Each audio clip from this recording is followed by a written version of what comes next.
Right, hello, we're back. My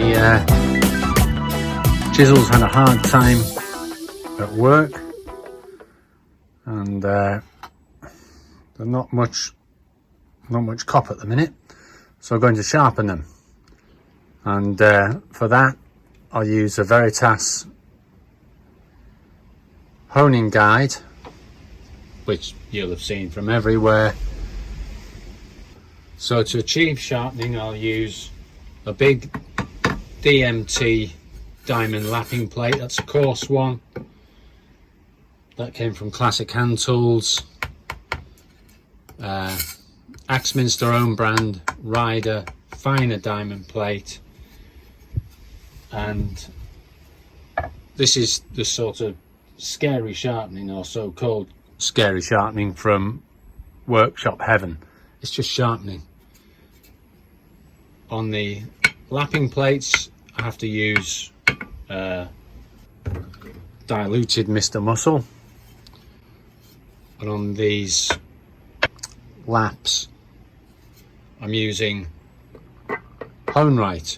Well, that's Hone Right there in that tub, and it's sort of quite oily, quite thin, and this is shed made version of it.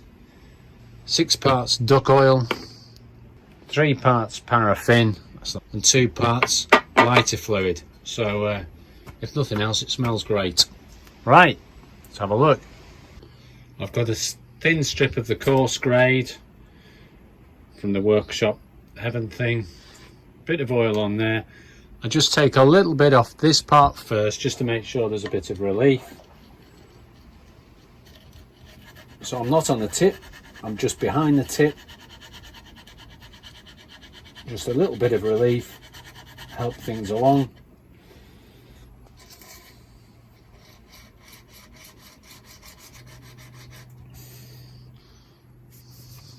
Then I'll go on to the finer grades. I've smoothed the back of these before, so there's not a lot of work to do, hopefully. Hopefully.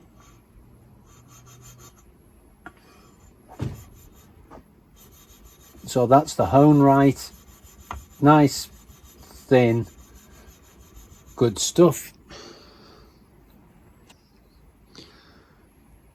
So it's getting the tip, it's getting behind the tip, and that's a little bit of relief.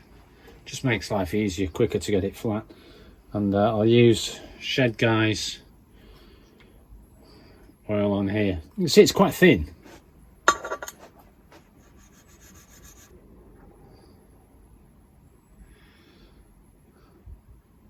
It should catch more there, shouldn't it? Right, well, I can play with that, but I'll set this up in the guide now. So it's a chisel guide. It's on the yellow setting there. Put your chisel in. Use your aligning jig. Bring it up to the chisel. It's set on 25. It's going to be a 25-degree angle. Set the little arrow in the up direction, because usually at the end I put a little bevel on. Ease that up, bring it in. Now this should get the same angle each time. That's the jig set up. Right, off comes the setting guide. I'll do a few runs on the coarse DMT plate, then the Ryder plate with Mr. Muscle. Okay, so I've moved the stones around a bit. Every man and his donkey is showing you how to sharpen things. So why do the video? Of course, I do it differently, don't I? When I push the chisel,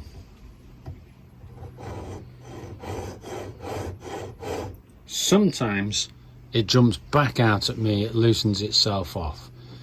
So when I'm using the honing gauge, I've got my thumbs on the chisel, good and firm. Now that was set last time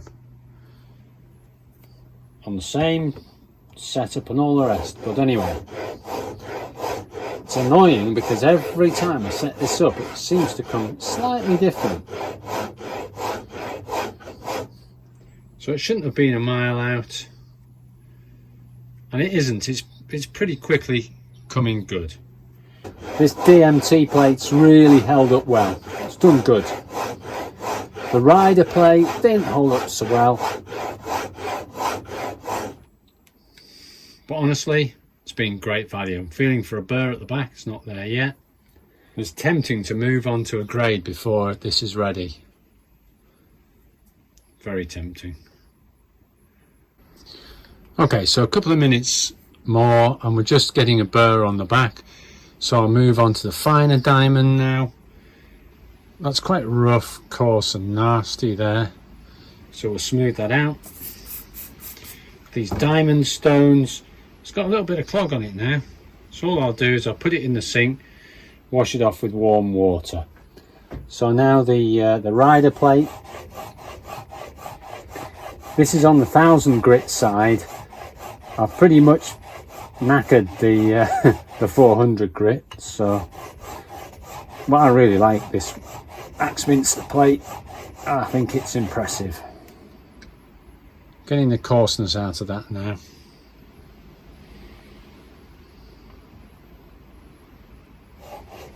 Okay, so that's just starting to smooth out now. So I'm going to cut off the diamonds onto the paper. Right, so I'm done with the diamonds.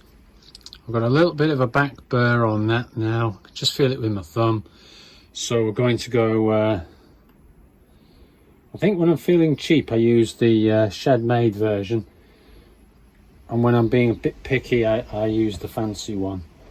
So just take it a bit down here. You can change these grades of paper quite easily. They're sticky back, like a sticky back acetate type of affair. But we can see that the particles are coming out in the lubricant. So it's taking the particles off the paper, keeping the paper nice and clean. And that's starting to come up quite nicely. When you put the papers down, these daft little rollers honestly make a massive difference. Putting these down and getting air blows is a pain in the neck. I've got decent pressure on my thumbs there. I'm looking good. So I've done with the coarse stuff. I'm going to go for the fine. So all I intend to do now is just run through the grits. Usually I'm not moving these plates around. That's a piece of float glass. Let's just smooth off the back. So as I've been doing this, the chisel stayed in the same place. When I work it forwards like this, I don't get the same pressure on the front, and every so often it comes loose, chisels or planes or whatever. So I'm not a big fan of that. Doesn't work for me. What does work for me though is having this leather sat there, and something else that works are these little pipettes. Although I've usually got it in a squirty, usually we're in just a squirty bottle. Alright, so that now should be starting to get pretty good. Not a whole lot of work, not a whole lot of time. So it's starting to shape up a bit. I'm going to work my way through them. It's much of the same. Again, I'm going backwards. See if the hone right does better or worse. Not quite standing square onto this today. I can really feel that pressure on my thumb, and the chisel is staying absolutely bob on. Yeah, I think the hone right actually, to be fair, probably does a better job. But it's not a massive difference. It's much thinner than 3-in-1 oil. It smells pretty flammable.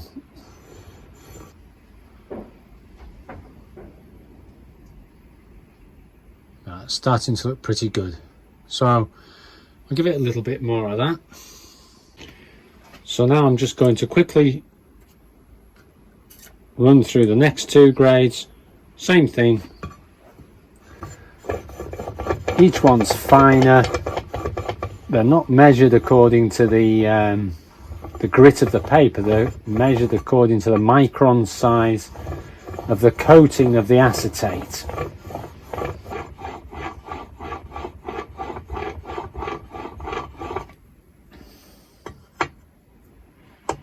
That's starting to pop, starting to look good. It's a rough chisel. It's just my rough chisel for work, so I'm not going crazy. All right, so we're down to this grade here, which says 6 micron, and with not very much pressure, we're just taking a bit off this gnarly piece of wood. That's a gnarly piece of hardwood, that. I think it's ash. What I'm going to do now is just set the pointer on here down. So pointer up to start, pointer down to finish. And then I'll just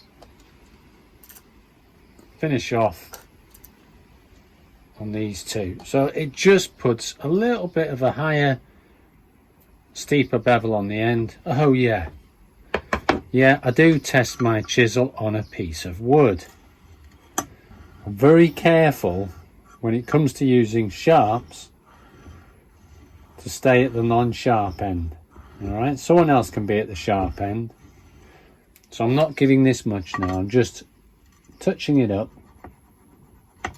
It's surprising how quickly this last bit of hone changes that edge,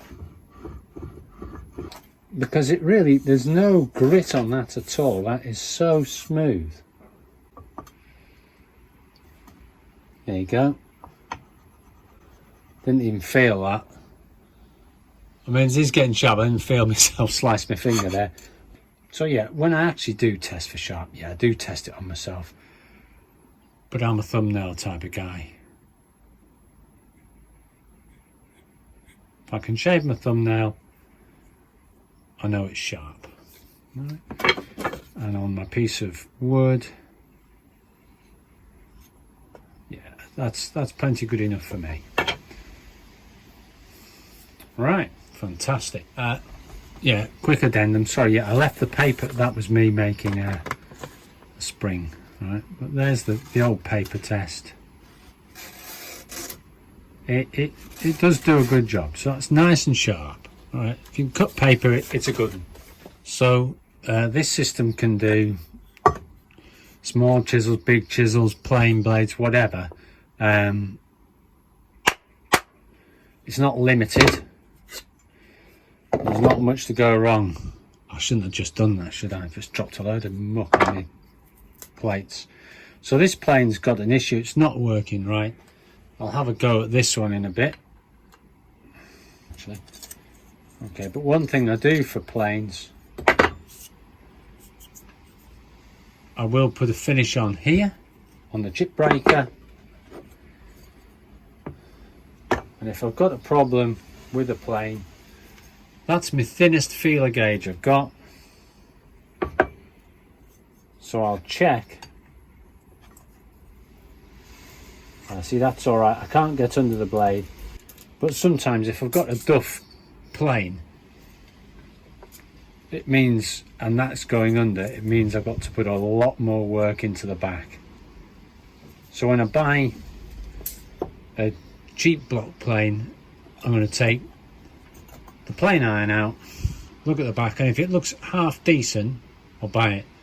But if this is pitted here, you have no chance of sharpening it. Anyway, shed guy says thanks. Shed guy's just come back, hasn't he? Right, so with the Veritas guide, that's your chisel guide there, with 2 little fingers which come in as you turn the screw clamp. Your plain iron's going to come through here. There you go, plain iron comes through there, and you set it using the same jig again. This guide's got the flat roller on it, and you can get one that's got a sight camber so that you can do a sort of put a camber on the edge of your blade as well. So there's a pig sticker attachment. You know, this big old fat boy just isn't going to sit in here at all well. So the pig sticker attachment is literally, it's just a riser block. Don't lose the little nylon washers, they are devils. And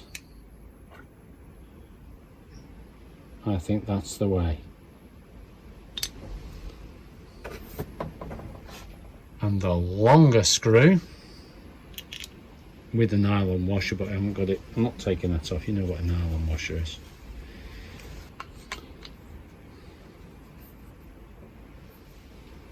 Now the big boy sits in. And on a big boy like that, you might have an increased, you know, edge angle, because you can give that bad boy rock all, you know, socket fit handle. That's a beast. Right, fantastic. Now I'm saying thank you and goodbye. Now we're gone.